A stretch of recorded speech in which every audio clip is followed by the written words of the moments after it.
सिंचाई परियोजनाओं के पार्ट फर्स्ट के अंतर्गत अपन है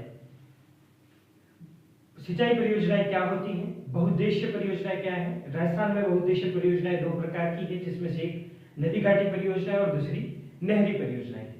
उन नहरी परियोजनाओं के अंतर्गत अपन दो पढ़ चुके हैं, एक गंगा नहर और एक इंदिरा गांधी लिफ्ट नहर, जिसको पहले कहा जाता था राजस्थान नहर और बाद में उसको इंदिरा गांधी नहर कहा गया, पश्चिमी राजस्थान की जीवन रेखा। उसी के रिगार्डिंग आगे और नहरों की बात करें तो नाम आता है राजीव गांधी सिद्धमुख नहर। राजीव गांधी के नाम के ऊपर एक नहर है जिसका नाम है राजीव गांधी सिद्धमुख नहर। चूंकि ये हनुमानगढ़ की नौहर तहसील के अंदर जाती है, इसलिए इस नहर को नौहर नहर भी कहा जाता है। तो दो नाम है इसके, राजीव गांधी सिद्धमुख नहर या फिर नौहर नहर। राजीव गांधी नाम में आ रहा है, इनका शिलान्यास या इसका उद्घाटन करने का काम भी किसने किया? राजीव गांधी ने। कब? 1989 के अंदर। ये ईयर इंपॉर्टेंट है, क्यों अपन बात करेंगे। 1989 के अंदर राजीव गांधी द्वारा इसका शिलान्यास किया जाता है। और किन किन नदियों का इसके अंदर पानी आएगा? तो भाई ऊपर अपने बह रही है रावी और व्यास, तो रावी और व्यास का जो एक्स्ट्रा पानी है उन सबको मिला के एक नहर निकाली गई, जिस नहर का नाम क्या था? राजीव गांधी सिद्धमुख नहर। शिलान्यास किसके द्वारा? 1989 में राजीव गांधी के द्वारा। कौन कौन सी नदियों का पानी? तो रावी और व्यास का अतिरिक्त पानी इसके अंदर आता है। कौन कौन से जिले लाभान्वित होते हैं? तो टॉप के जो दो जिले, ऊपर के जिले अपने हनुमानगढ़ और हनुमानगढ़ के नीचे वाला चूरू, दोनों की दो दो तहसीलें इससे लाभान्वित है। हनुमानगढ़ की जो दो तहसीलें हैं वो है नौहर और भादरा। नौहर की वजह से इसको नौहर नहर बोल रहे थे ना, तो नौहर और भादरा तहसील के अंदर जाता है ये हनुमानगढ़ के अंदर। और दूसरा है चूरू, चूरू के अंदर राजगढ़ और शादुलपुर में। ठीक है, तो हनुमानगढ़ के दो तहसीलें हो जाएंगी, नौहर और भादरा। चूरू की दो तहसीलें राजगढ़ और शादुलपुर। आर्थिक सहयोग, ये बाह्य सहायतिक परियोजना थी। बाह्य सहायतिक परियोजनाएं वे होती हैं जिनमें केंद्र सरकार या मैं बोलूं राजस्थान सरकार के इतर विदेशों से अगर किसी योजना के अंदर पैसा आ रहा है तो वो बाह्य सहायतिक योजना लगभग 14 के आसपास में है। ठीक है, तो ये उस समय की बाह्य सहायतिक परियोजनाएं थी। इसमें पैसा दे रहा था ईयू, यूरोपियन यूनियन। पूरे जो यूरोपियन कंट्री उन सबका मिला के एक संगठन बना हुआ है जिसको बोलते हैं ईयू, यूरोपियन यूनियन। तो उस यूरोपियन यूनियन द्वारा पैसा दिया जा रहा था इस नहर के अंदर में। लेकिन क्या होता है कि 1998 के अंदर मई में भारत परमाणु परीक्षण करता है और उसके उपरांत बहुत सारे उसके ऊपर इंटरनेशनल सेक्शंस लग जाते हैं कि अब जितने भी प्रोजेक्ट चल रहे होते हैं इंडिया के अंदर में उन पर रोक लगा दी जाती है। जो बाहर से पैसा आता है उसको बंद कर दिया जाता है। तो 1998 तक तो यूरोपियन यूनियन ने पैसा दिया, लेकिन अब उसको कौन पैसा दे? तो केंद्र सरकार की एक यूनिट है जिसका नाम है नाबार्ड। तो उस नाबार्ड के द्वारा इसको वित्त पोषित किया गया और इस नहर का निर्माण करवाया गया। ठीक है, तो 89 के अंदर में शुरू हुई है, 98 के तक इसको पैसा दे रहा है यूरोपियन यूनियन, उसके बाद इसको पैसा दे रहा है नाबार्ड। रावी और व्यास नदियों का पानी आता है। नौहर और भादरा तहसील तो हनुमानगढ़ की और राजगढ़ और शादुलपुर तहसील है चूरू। 1989 के अंदर राजीव गांधी ने इसका उद्घाटन किया था। ये थी राजीव गांधी सिद्धमुख नहर या नौहर नहर। नेक्स्ट नहर है नर्मदा नहर। अभी भी इसका काम प्रगति पर है, तो इसमें जो भी इन द फ्यूचर कोई डेवलपमेंट्स होते हैं तो उनको अपन अपडेटेड वीडियो के अंदर डाल देंगे। ठीक है, बाकी जो स्टैटिक पोर्शन है उसका वो देखें। नर्मदा नहर राजस्थान और गुजरात की संयुक्त परियोजना है। क्योंकि ये बांध बना हुआ है, एक बांध गुजरात में जहाँ पे वो स्टैच्यू है ना सरदार वल्लभ भाई पटेल का, तो वो जो बांध है इसका नाम है सरदार सरोवर बांध। उस सरदार सरोवर बांध से ये नहर निकाली गई है। तो गुजरात के अंदर में है, तो गुजरात और पानी राजस्थान के अंदर लाया जा रहा है, तो राजस्थान, तो गुजरात और राजस्थान की संयुक्त परियोजना है जिसकी टोटल लंबाई 532 किलोमीटर है। याद रहे तो ठीक है, नहीं याद रहे तो भी कोई दिक्कत नहीं है।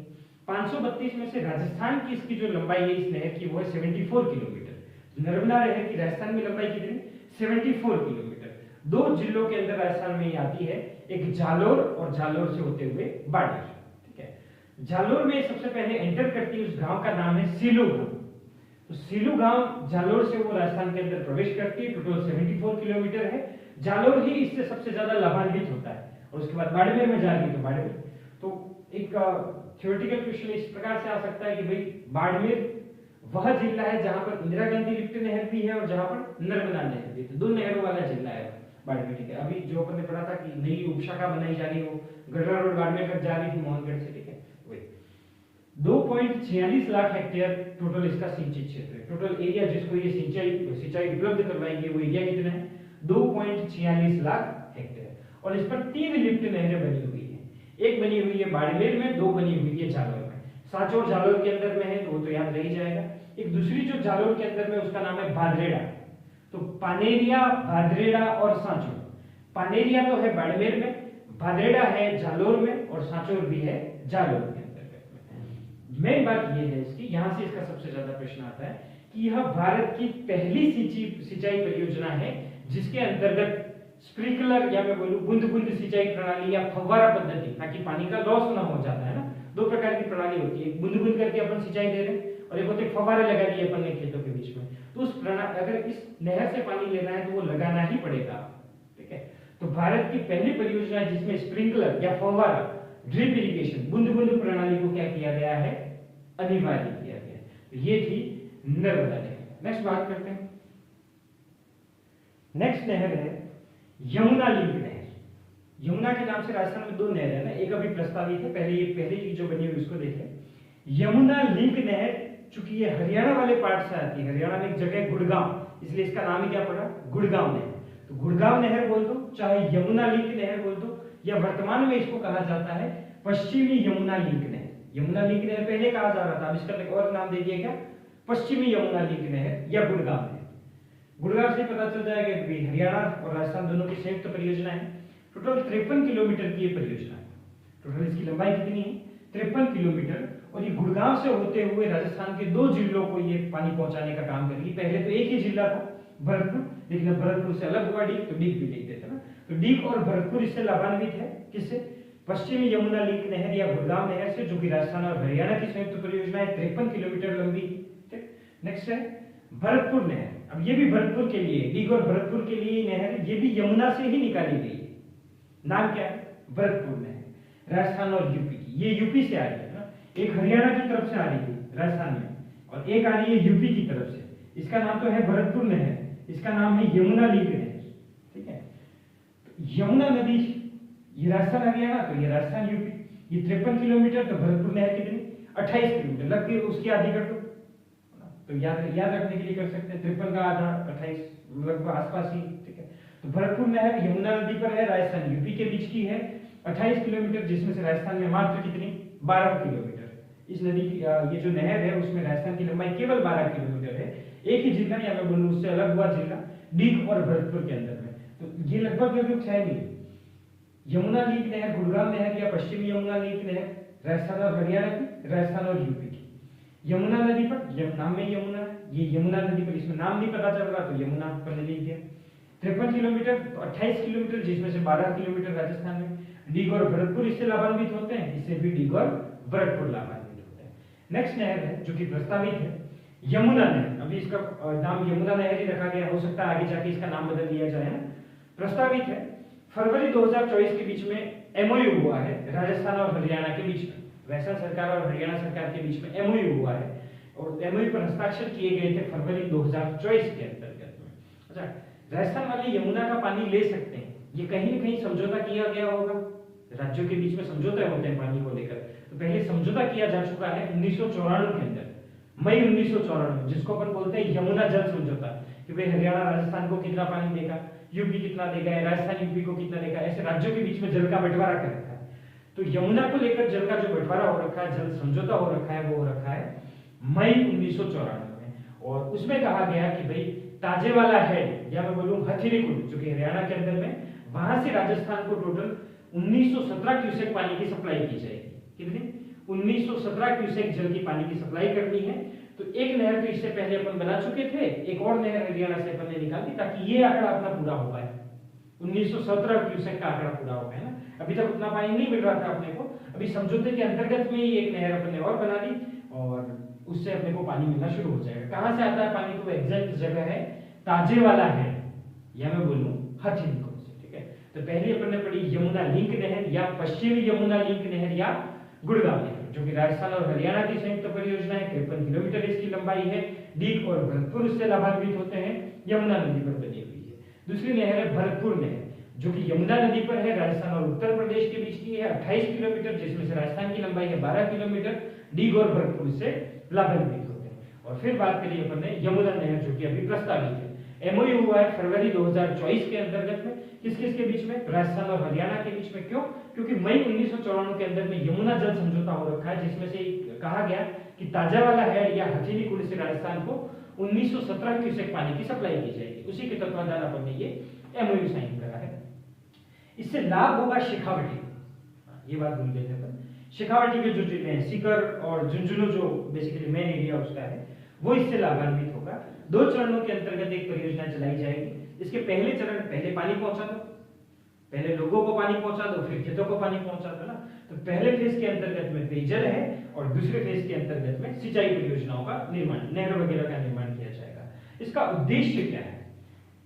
इस नहर का बनाने का उद्देश्य क्या है? तो मानसून अवधि में जलापूर्ति करना। नॉर्मली अगर अपने को ऑप्शन मिले तो अपन मानसून सेलेक्ट करेंगे ही नहीं, क्योंकि मानसून में तो ऑलरेडी बारिश होती है, तो मानसून में क्यों पानी चाहिए अपने को, है ना। पर इसमें मानसून अवधि के अंदर पानी को सप्लाई करना है, इसका उद्देश्य। जुलाई से लगाकर अक्टूबर, अपने मानसून की अवधि वही है। अक्टूबर को छोड़ भी देंगे, अक्टूबर कार्तिक हीट वाला, लेकिन फिर भी मोटा मोटी अक्टूबर में भी थोड़ी बहुत बारिश होती है। तो जुलाई से लगाकर अक्टूबर तक पानी की सप्लाई की जाएगी। किस नहर के माध्यम से? यमुना नहर, जो कि अभी प्रस्तावित है राजस्थान और हरियाणा। कौन से एरिया के लिए? शेखावटी के लिए। पहले चरण के अंतर्गत में पेयजल देंगे, दूसरे चरण के अंतर्गत में सिंचाई के लिए पानी देंगे।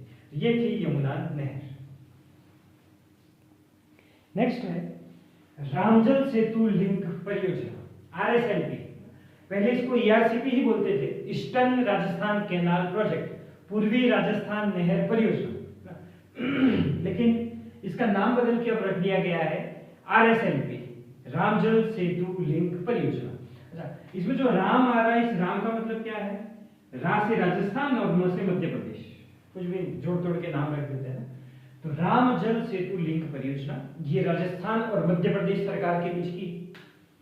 केंद्र सरकार इसमें ज्यादा पैसा देगी, क्योंकि मध्य प्रदेश में यह था कि अशोक गहलोत सरकार के अंतर्गत में ये प्रोजेक्ट लाया गया था। और अशोक गहलोत ने इसको केंद्र सरकार जो मोदी गवर्नमेंट को भेजा हुआ था ये, कि साहब आप इसके अंदर पैसा दो, हमारे पास तो इतना पैसा नहीं है, दोनों राज्यों के लिए अच्छा है, पानी का आदान प्रदान होगा और पूर्वी राजस्थान में पानी की कमी नहीं रहेगी। लेकिन केंद्र सरकार ने इस प्रोजेक्ट को रोका रखा। चुनाव हुए, चुनाव के बाद में राजस्थान के अंदर बीजेपी गवर्नमेंट आई, एमपी के अंदर में ऑलरेडी बीजेपी गवर्नमेंट थी, तो दोनों के बीच में एमओयू साइन हो गए, है ना। तो ये इस तरह से योजना शुरू हुई। रामजल सेतु लिंक परियोजना अभी भी चल ही रहा है, इसका काम है ना, रामजल सेतु लिंक परियोजना, या बोलो एकीकृत ईआरसीपी। एकीकृत ईआरसीपी, ईआरसीपी का मतलब क्या है? ईस्टर्न राजस्थान कैनाल प्रोजेक्ट, पूर्वी राजस्थान नहर परियोजना, या इसको कहा जाता है पीकेसी ईआरसीपी।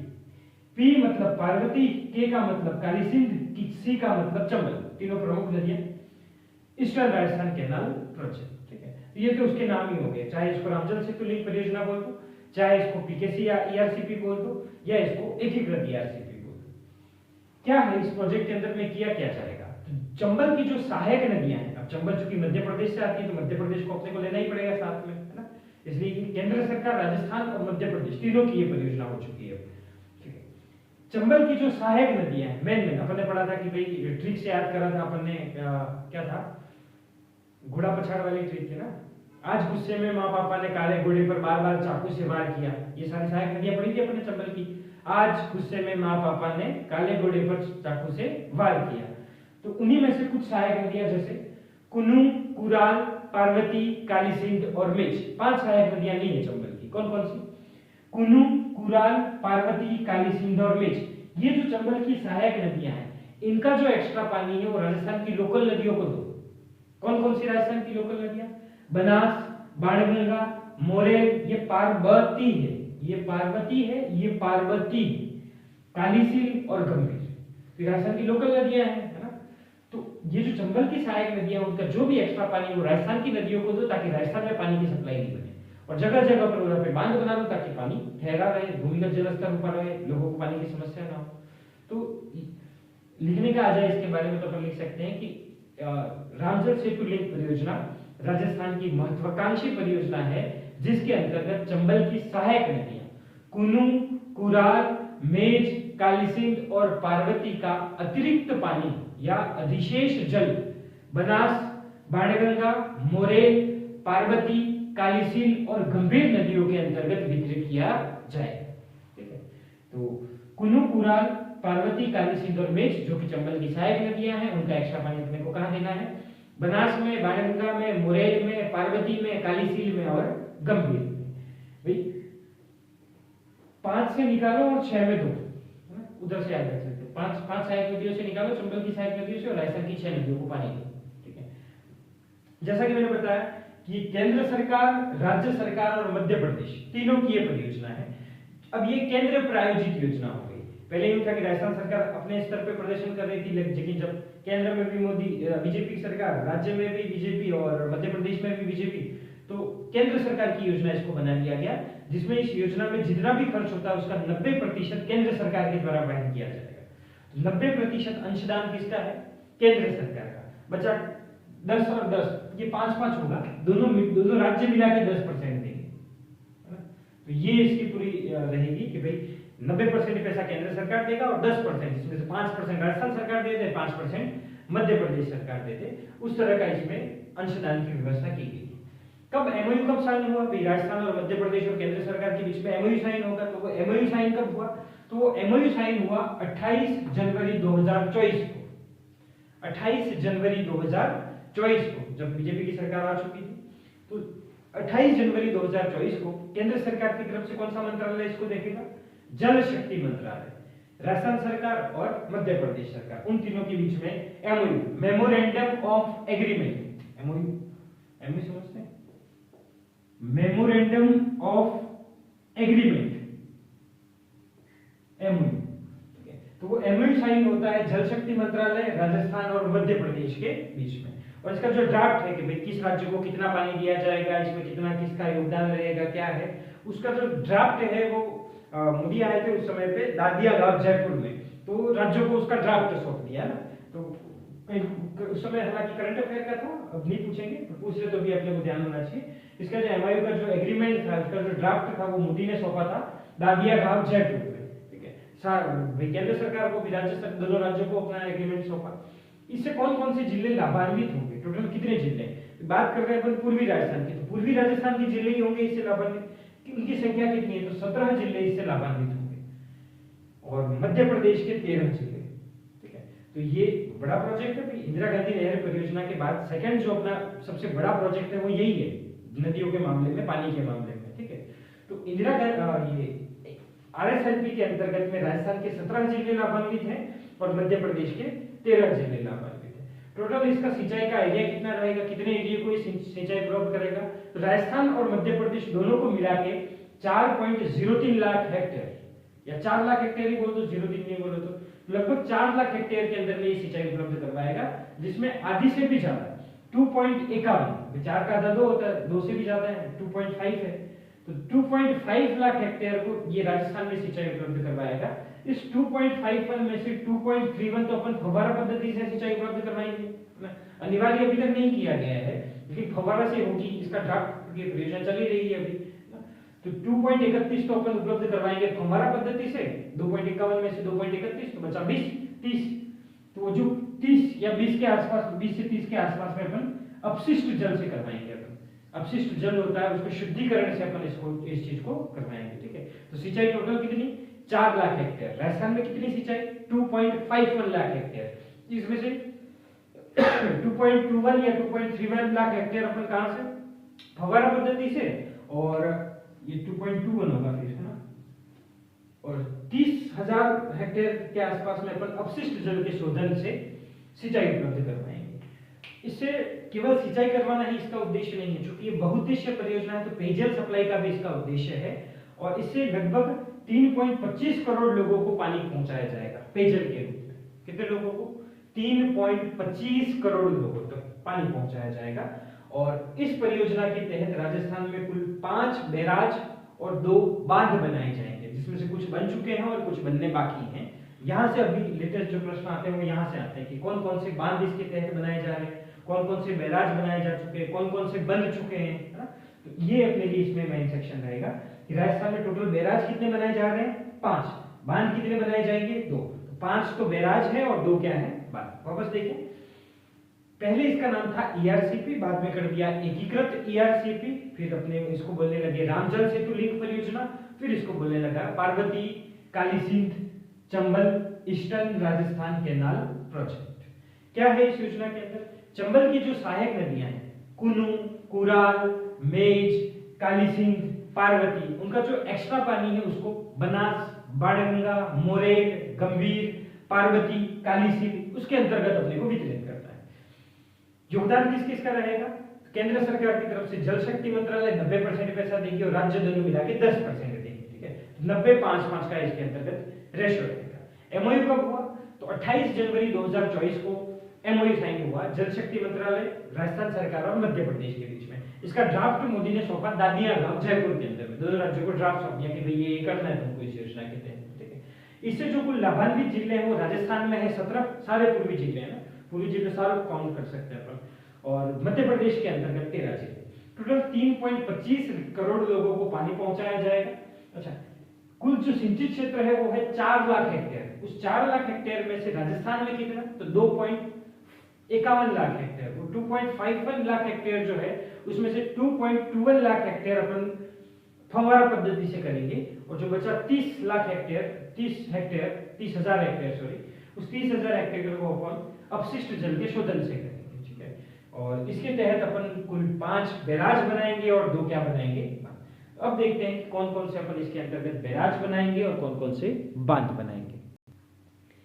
आरएसएलपी के तहत कुल 5 बैराज और 2 बांधों का निर्माण किया जाएगा। 5 बांध कौन कौन से हैं? 5 बैराज कौन कौन से हैं? सॉरी, नाम क्या है उनका, कौन सी नदी पर है और उनका स्थान कहाँ है। स्थान में जिला भी याद रह जाए तो भी ठीक है। तो इसको याद कर सकते हैं अपन, रामनमेरा नतेरा, रामनमेरा नतेरा, इस तरह से याद रखिए इसको, रामनमेरा। ठीक है, रामनमेरा नतेरा, रामजल सेतु लिंक परियोजना से राम याद ही रह जाएगा। तो रामनमेरा नतेरा, पहला है रामगढ़, दूसरा है महलपुर, तीसरा है नवनेरा, चौथा है मेज और 5वां है राठौड़। पूरा नाम था इसका, लेकिन राठौड़ से अपन याद रख सकते हैं, इसलिए मैंने सिर्फ राठौड़ ही लिखा है। तो रामगढ़, महलपुर, नवनेरा, मेज और राठौड़। कौन कौन से बांध? रामनमेरा नतेरा, राम से रामगढ़, म से महलपुर, न से नवनेरा, मे से मेज और रा से राठौड़। कौन कौन सी नदियों पर? रामगढ़ बांध बना हुआ एक वहां की एक लोकल नदी जिसका नाम है कुल, है ना। उस नदी का ये इस बार की आर्थिक समीक्षा में दे रखी है चीजें। रामगढ़ कौन सी नदी पर? कुल नदी पर। महलपुर पार्वती नदी पर। महलपुर पार्वती का एक महल था, यूं कुछ याद कर लो। महलपुर पार्वती नदी पर। नवनेरा काली सिंध नदी पर। मेज नदी पर ही, और राठौड़ है बनास नदी पर। कौन कौन सी नदियों पर? वापस देखिए, रामगढ़ कुल नदी पर, रामगढ़ कुल नदी पर, महलपुर पार्वती नदी पर, महलपुर पार्वती नदी पर, नवनेरा काली सिंध पर, नवनेरा काली सिंध पर, मेज पर और राठौड़ बनास पर। स्टार्टिंग के 2 बारा में है, एक किशनगंज बारा में है, एक मांगरोल बारा में है। फिर ये कोटा के अंदर में, दिगोत कोटा के अंदर नवनेरा बांध। इंद्रगढ़ बूंदी के अंदर में है मेज बांध, और राठौड़ बांध बना हुआ है चौथ का बरवाड़ा सवाई माधोपुर के अंदर। पहला बांध रामगढ़ जो कि कौन सी नदी पर बना हुआ है? कुल नदी पर। कहां पर? किशनगंज बारा में। दूसरा बांध है महलपुर, कौन सी नदी पर? पार्वती नदी पर। कहां पर बना हुआ है? मांगरोल, जो कि कहां पर? बारा के अंदर में। तीसरा बांध है नवनेरा जो कि काली सिंध नदी पर है, दिगोद कोटा के अंदर बना हुआ है। चौथा बांध है मेज जो कि मेज नदी पर, इंद्रगढ़ बूंदी के अंदर बना हुआ है। और फिर बांध है राठौड़ बांध जो कि बनास नदी पर, चौथ का बरवाड़ा सवाई माधोपुर के अंदर बना हुआ है। नेक्स्ट 2 बांध इसके दौरान बनाए जाएंगे। कौन कौन से 2 बांध हैं? एक बांध का नाम है डुंगरी बांध और एक बांध का नाम है इसरदा बांध। दोनों बनास नदी पर है और दोनों सवाई माधोपुर के अंदर है। ठीक है, तो दोनों बनास पर है, दोनों सवाई माधोपुर के अंदर है। कौन कौन से बांध? डुंगरी बांध और इसरदा। ठीक है, और अभी तक क्या प्रोग्रेस है इस परियोजना का? तो अपन एक बैराज बना चुके हैं, उस बैराज का नाम है नवनेरा बैराज। कौन सी नदी पर? काली सिंध पर। कहां पे? दिघोद कोटा के अंदर। इस बार के एसआई के पेपर के अंदर ये प्रश्न था कि नवनेरा कौन सी नदी पर बना हुआ है? काली सिंध नदी पर। क्यों? निर्माण कंप्लीट हो चुका है, करंट से रिलेटेड क्वेश्चन कर दिया उसने। ठीक है, तो नवनेरा काली सिंध पर कहां पर? दिघोद कोटा के अंदर में, उसका निर्माण पूरा हो चुका है। और एक बांध इसरदा बांध जो कि सवाई माधोपुर में बनास नदी पर है, उसका भी निर्माण कंप्लीट हो चुका है। और क्या प्रोसीजर चल रहा है अभी? इन दोनों का निर्माण हो गया। अब अपन ने एक लिंक परियोजना शुरू की है जिसका नाम है एनजीबीआई। एन मतलब नवनेरा, जी मतलब गलवा, बी मतलब बिसलपुर और आई का मतलब इसरदा। भाई नवनेरा और इसरदा अपन बना चुके, दो बांध ऑलरेडी है अपने पास में, गलवा बांध उधर टोंक के अंदर में, बिसलपुर बांध टोंक में। तो इन बांधों को आपस में कनेक्ट किया जाएगा ताकि एक बांध में अगर पानी कम पड़ जाए तो दूसरे बांध से पानी की सप्लाई की जाए। तो इस परियोजना की शिलान्यास किया जा चुका है। क्या नाम है? एनजीबीआई, नवनेरा, गलवा, बिसलपुर और इसरदा। नवनेरा दिघोत कोटा के अंदर में बना हुआ, गलवा टोंक के अंदर में बना हुआ, बिसलपुर भी टोंक के अंदर में था और इसरदा सवाई माधोपुर। तो इन सब बांधों को जोड़ने का काम अभी प्रगति पर है। इस बार की आर्थिक समीक्षा को भी इसमें अपन ने कवर कर लिया है। अब नेक्स्ट जो आर्थिक समीक्षा आएगी अगले साल की, उसके अंदर कोई डेवलपमेंट हो तो वही इसमें अपडेट होगा। बाकी एक साल तक ऐसा कैसा चलेगा। अपडेट भी क्या हो सकता है भाई कि इसमें से कोई एक और बांध को या एक और बैराज को अपन ने मंजूरी दे दी, वो हो सकता है। कोई प्रोजेक्ट कंप्लीट हो गया, वो हो सकता है ना। थोड़े और एक्स्ट्रा पैसे दे दिए या किसी बाह्य सहायता अपने को कहीं से मिल गई, तो ये सारे हैं जो कि होते रहेंगे। बाकी मेन इसका थ्योरेटिकल पोर्शन इतना है, ठीक है। तो ये अपन ने पढ़ी राजस्थान की नहर परियोजनाएं। पहले अपन ने नदी परियोजनाएं पढ़ी, फिर अपन ने नहर परियोजना पढ़ी।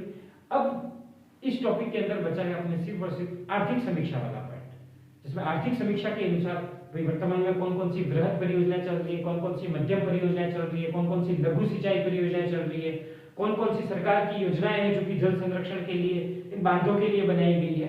तो उन सबको देखते हैं ना। इसका मेजर पार्ट होगा वो अपडेट नहीं होगा, लेकिन जो जो अपडेट होगा वो मैं आपको बता दूंगा, ठीक है। चलिए बात करते हैं आर्थिक समीक्षा से। इस बार की आर्थिक समीक्षा के अनुसार राजस्थान में वर्तमान में 6 बृहद प्रोजेक्ट, अपने पढ़ा था 10,000 हेक्टेयर से अधिक के जो प्रोजेक्ट है वो बृहद के प्रोजेक्ट कहलाते हैं। 2000 से 10,000 के बीच में मध्यम और 2000 हेक्टेयर से कम वाले कौन से थे? लघु। तो राजस्थान में 6 तो बृहद परियोजनाएं अभी प्रगति पर है, 5 मध्यम परियोजनाएं, मध्यम सिंचाई परियोजनाएं और 34 लघु सिंचाई परियोजनाएं वर्तमान में प्रगति पर है। इन सबको मिलाकर अगर देखा जाए तो कुल 40.19 लाख हेक्टेयर सिंचाई क्षेत्र अपने प्रगति पर, या मैं बोलूं बनने को तैयार है, ठीक है।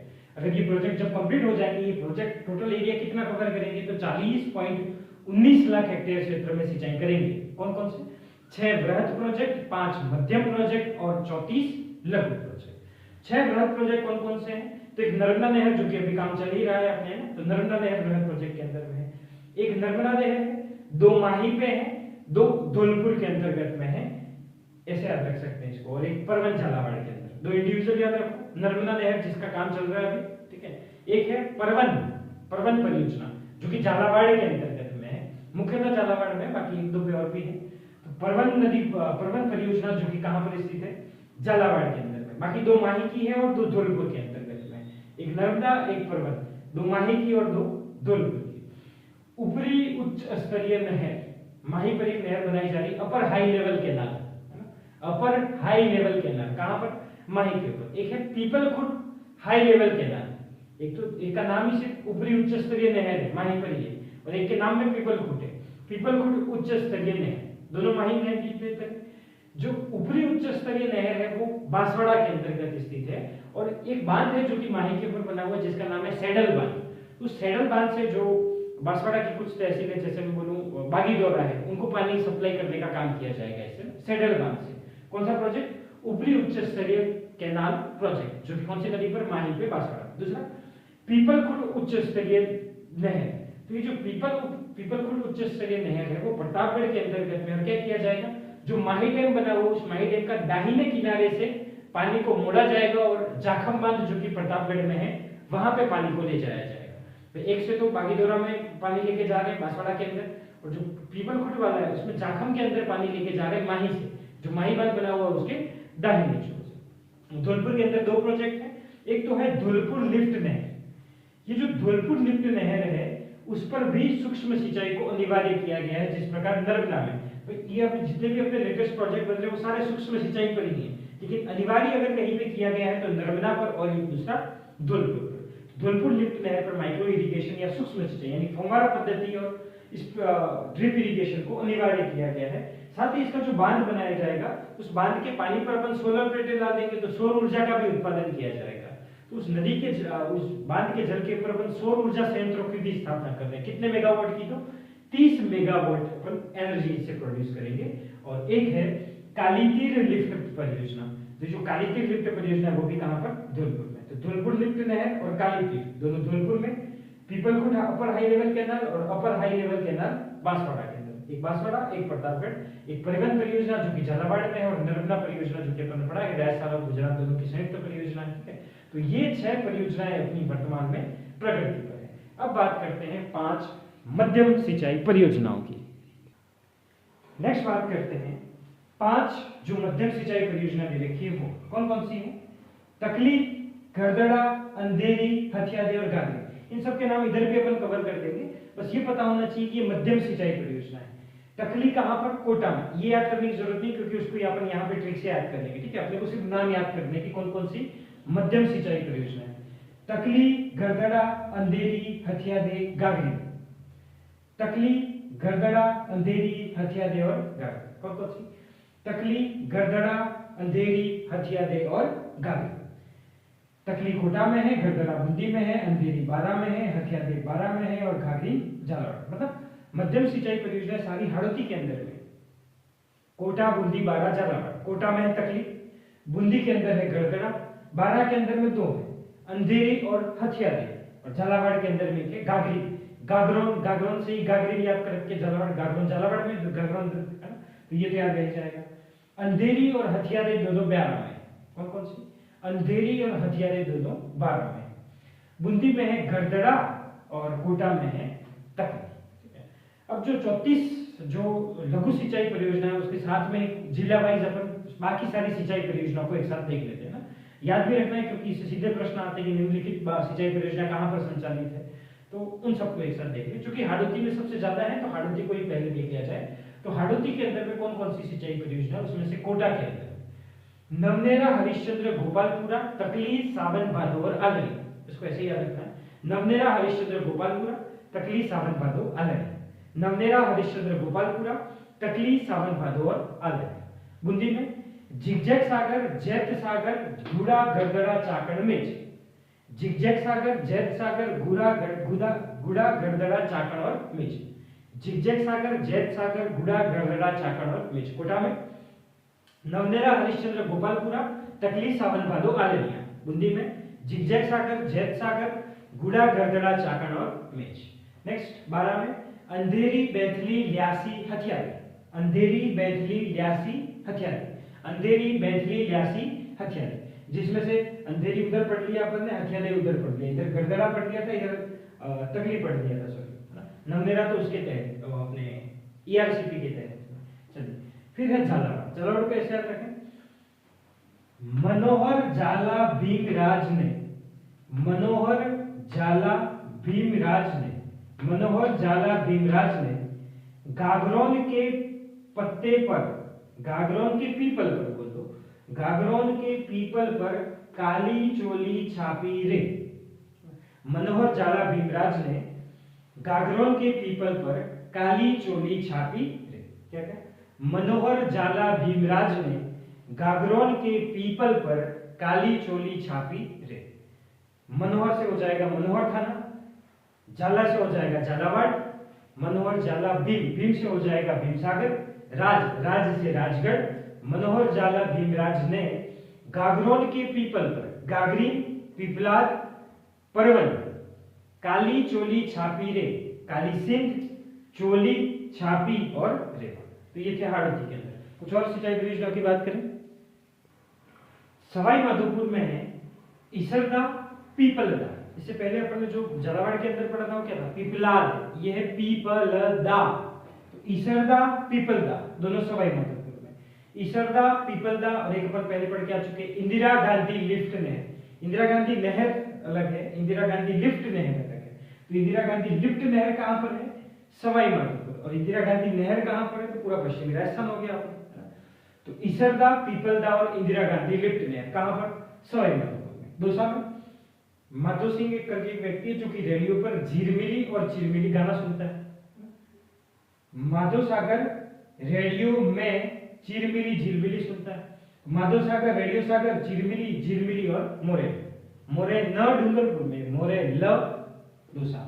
माधो सागर, रेडियो सागर, चिरमिली, झिरमिली, मोरे।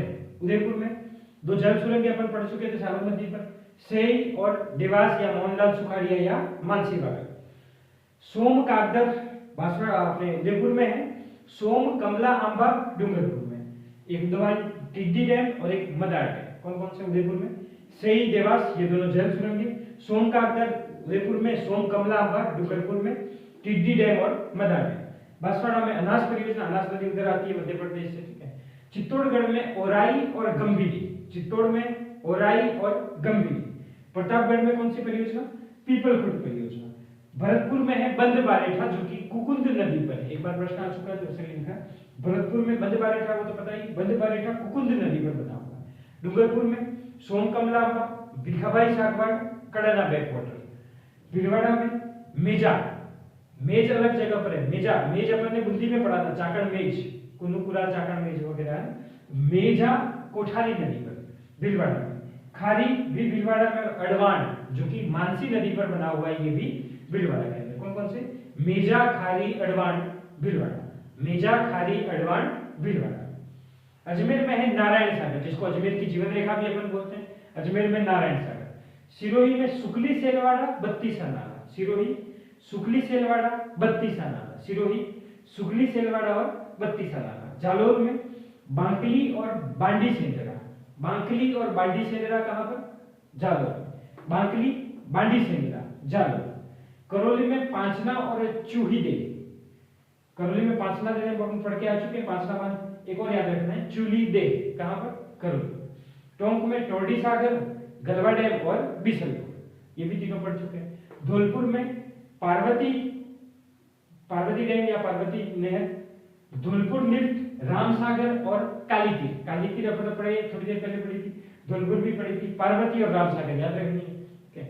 तो ये कुछ अन्य सिंचाई परियोजना थी। वापस देखें, सवाई माधोपुर में इसरदा, पीपलदा, इंदिरा गांधी लिफ्ट नहर। दौसा में माधो सागर, रेडियो सागर, झिरमिली, चिरमिली और मोरेल। उदयपुर में सही हो गया, मोहनलाल सुखाड़िया या देवास या मानसी बाकर बोलते हैं। एक सोम, कागदर, सोम, कमला, डूंगरपुर में टिड्डी डैम और मदार डैम। बांसवाड़ा में अनाज, चित्तौड़गढ़ में ओराई और गंभीरी, प्रतापगढ़ में पीपलखुट, बंद बारेठा भरतपुर के अंदर कुकुंद नदी पर, डूंगरपुर में सोम, कमला, आंबा, भिखाबाई सागवाड़ और कड़ाना बैकवाटर। भीलवाड़ा में मेजा, खारी और अडवाण। उसके बाद अजमेर के अंदर नारायण सागर, सिरोही के अंदर में सुकली सेलवाड़ा और बत्तीसा नाला। जालोर के अंदर बांकली और बांडी सेंदरा। करौली के अंदर पांचला और चूहीदे। टोंक के अंदर है टोरडी सागर, गलवा और बिसलपुर। धौलपुर में पार्वती, धौलपुर लिफ्ट, कालीतीर और रामसागर हो जाएगा, ठीक है। इसके अलावा आर्थिक समीक्षा के अंतर्गत में जो पहले से अपनी नहरें बनी हुई उसकी रीलाइनिंग यानी पुनर्निर्माण के लिए थोड़े बहुत फैक्ट दे रखे हैं, उसको देखते हैं और ये टॉपिक अपना कंप्लीट हो जाएगा, ठीक है। चलो, दो फीडर नहर है। एक फीडर का नहर नाम है इंदिरा गांधी फीडर नहर। फीडर नहर क्या होती है? अपन ने इंदिरा गांधी नहर पर रहे तब पढ़ा था कि भाई पानी को लेके आती है ना, वितरण नहीं किया जाता, सिर्फ लेके आने का काम करती है। तो दो फीडर हैं, एक फीडर का नाम है इंदिरा गांधी फीडर और एक दूसरी फीडर है जिसका नाम है सरहिंद फीडर। इंदिरा गांधी फीडर और सरहिंद फीडर, इन दोनों की अपने को रीलाइनिंग करनी है, पुनर्निर्माण करना है इनका। तो इनके पुनर्निर्माण के लिए जो इंदिरा गांधी नहर परियोजना को पहले राजस्थान नहर कहा जाता था, इस फीडर का नाम राजस्थान फीडर भी है, ठीक है। राजस्थान फीडर जो कि टोटल 97 किलोमीटर की है, उस 97 किलोमीटर का पंजाब के द्वारा रीलाइनिंग की जाएगी। दोनों की, सरहिंद फीडर की और इंदिरा गांधी की, दोनों की रीलाइनिंग करने का काम पंजाब ही कर रहा है। लेकिन एक के अंदर अपन पैसा नहीं दे रहे, एक के अंदर केंद्र सरकार और राज्य सरकार। केंद्र सरकार 60% पैसा दे रही है और राज्य मिला के 40% पैसा दे रहे हैं और राजस्थान नहर की या इंदिरा गांधी फीडर की रीलाइनिंग कर रहे हैं। दूसरी जो सरहिंद फीडर है उसकी रीलाइनिंग पंजाब के द्वारा तो की जा रही है, लेकिन पैसा पंजाब और राजस्थान दोनों मिलकर दे रहे हैं। पंजाब ज्यादा दे रहा है, कितना? 54.15%। ये सिंपल सा याद रखो, 54 और 45 का रेशो है दोनों के बीच में। भाई 55 ये देगा और 45 ये देगा, लगभग उसके आसपास में रेशो है इन दोनों का, ठीक है। एग्जैक्ट याद नहीं हो तो चल जाएगा। इसमें 54-45 है, बोलूं 55-45 के आसपास में है, इसमें 58-41 के आसपास में। पंजाब के द्वारा किया जा रहा है 100 किलोमीटर टोटल इसकी लंबाई की रीलाइनिंग की जाएगी, इसमें 97 किलोमीटर की रीलाइनिंग की जाएगी। एक और फीडर, अच्छा कब की जाएगी रीलाइनिंग? क्योंकि पानी की सप्लाई तो लगातार बनी रहती है, तो हर साल 70 दिनों तक इसमें पानी की सप्लाई को रोके रखा जाता है। 70 दिनों तक पानी की सप्लाई नहीं की जाती, उन 70 डेज के अंतर्गत ही इस नहरबंदी के दौरान इस रीलाइनिंग का काम किया जाता है। एक और फीडर है जिसका नाम है फिरोजपुरा फीडर। ये फिरोजपुरा फीडर जो गंग नहर आती है उसकी भी फीडर है, और जो बाखड़ा नहर जो अपन ने निकाली है उस बाखड़ा नहर की भी फीडर नहर है। इन दोनों की एक कॉमन फीडर है, तो उसकी रिलाइनिंग जरूरी है ना। तो उसकी रिलाइनिंग के लिए 58% पैसा तो पंजाब सरकार देगी और 41.46 पैसा कौन देगी, राज्य सरकार देगी। तो इनकी रिलाइनिंग भी चल रही है। तो ये थी राजस्थान के अंतर्गत में प्रमुख सिंचाई परियोजनाएं, बांध परियोजनाएं और नहर परियोजनाएं। नेक्स्ट चैप्टर के अंदर बात करेंगे अपन कि जल संरक्षण किस प्रकार राजस्थान में किया जाता है। वो वाटर ज्योग्राफी का लास्ट चैप्टर होगा, है ना, जिसके अंदर भूमिगत जल के बारे में अपन पढ़ेंगे, जल संरक्षण के बारे में, जल संरक्षण की परंपरागत तकनीकें कौन कौन सी है, आधुनिक तकनीकें कौन कौन सी है, वर्तमान में राजस्थान सरकार कौन कौन सी योजनाएं चलाई जा रही है, कौन कौन सी योजनाओं में बाहर से अपने पास पैसा आ रहा है, तो उन सब की बात करेंगे। ठीक है, तो ये था बांध परियोजना।